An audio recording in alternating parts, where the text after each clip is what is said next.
Something is afoot.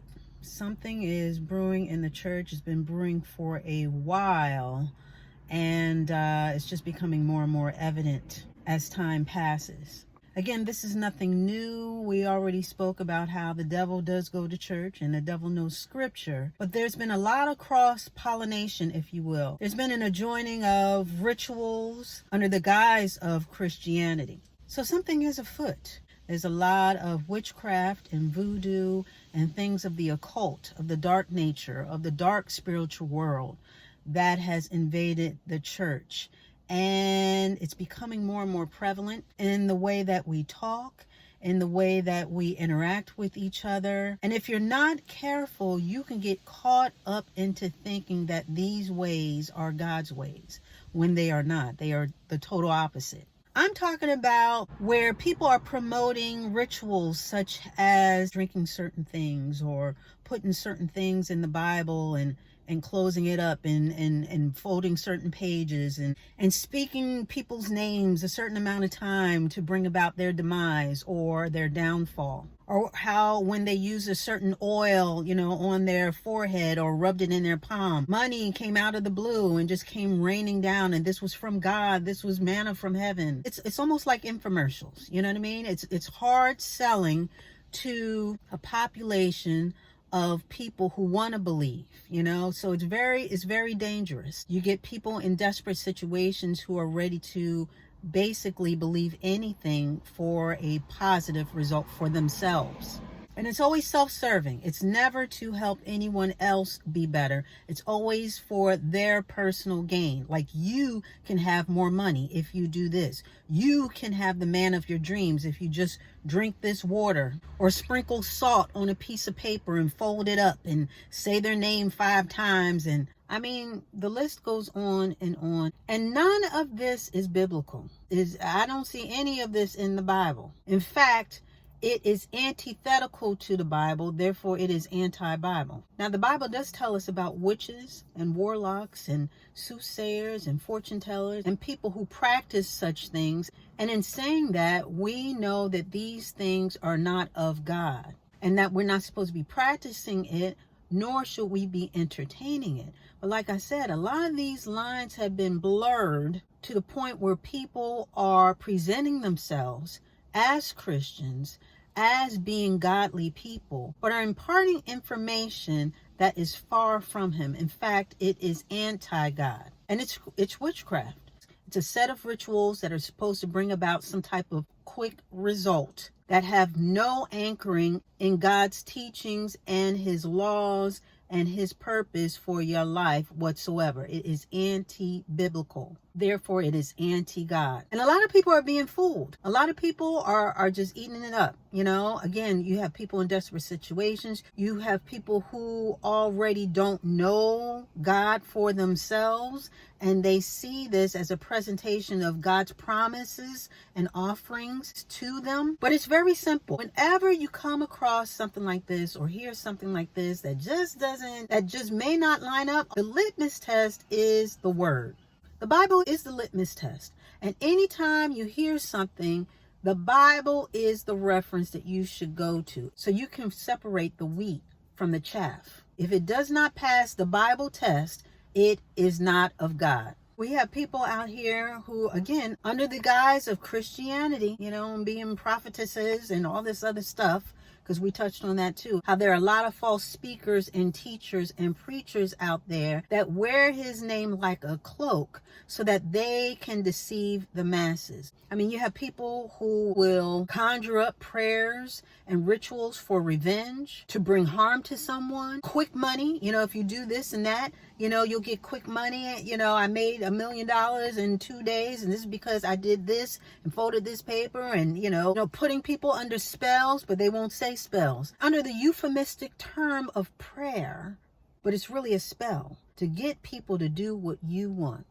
Whether it's, okay, we're going to pray that this man falls in love with you. These people will have you out here trying to cast spells on other people. And again, we already know that is not of God. God didn't tell nobody to pray for anybody's demise or to be in control of anybody else. I mean, the only thing that's missing is a voodoo doll.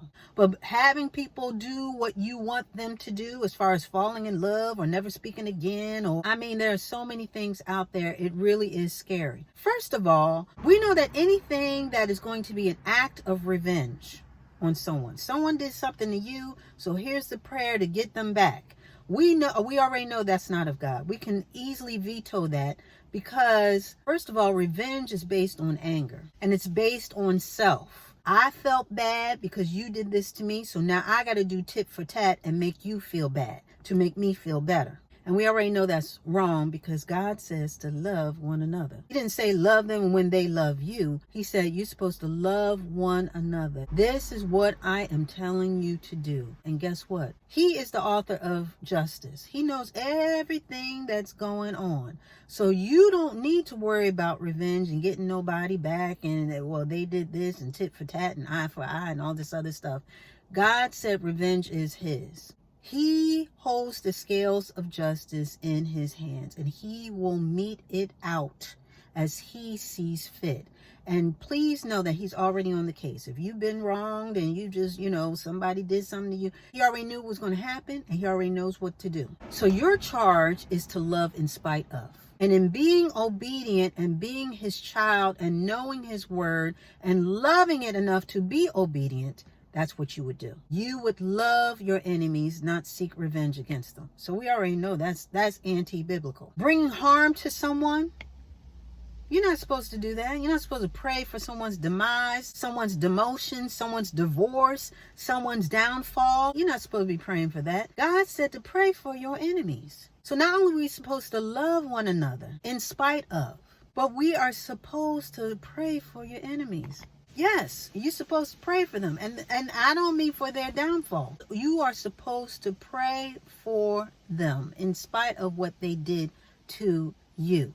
Pray that they come to God, that they come to their senses. But you're not supposed to pray for their downfall, because then what does that make you? And what does that make God if he were to grant your wish to bring about their downfall in such a way? You are supposed to be a representation of God and his love. And in doing so, following his word, which says to pray for them. You're supposed to forgive them, pray for them, and love them in spite of. So that automatically doesn't even pass the Bible test at all. Quick money, and honey, you can have $1 million if you just clap your hands and turn around in a circle 5 times. If you put this check in the middle of the Bible and go to sleep with one eye open, God will triple your money and it will be in your bank account. Don't believe it. Again, anything that says quick, fast, in a hurry, we know that's not of God. That's not to say that God can't act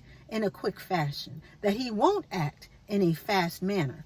But what I'm saying is that he is not a genie in the bottle. You know that whole thing of being granted 3 wishes and poof, there it is? That's not God. God is not one to be commanded. And God's timing is perfect. So yes, you pray for your finances to be blessed. Pray for a better job.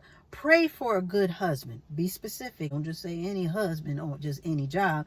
Be specific in what you want. But to do a ritual and to do all these things to get this in a quick fashion, that's not biblical. Where's that in the Bible? God does not require us to do rituals as such to get what we want from him. So again, when you see these things as far as rituals and having to do things a certain number of times and this and that, and instantly you will be rewarded, I say go and grab your Bible and test it against the Bible. And if it's not in there, God did not say it. Again, God can do anything at any particular time, but he is not the author of confusion. Meaning, if it were true, he would have said so. He wants a relationship with us. And once you put him first, everything will be added unto you. Now that's biblical. All these things, all these ritualistic things that are not connected to God, but are connected to a whole other culture, a whole other spiritual realm. We are talking voodoo. We are talking witchcraft. We are talking about things that are of a dark spiritual world. Doing all these things will not earn you any favor. All of this is really an indication that there is spiritual warfare going on.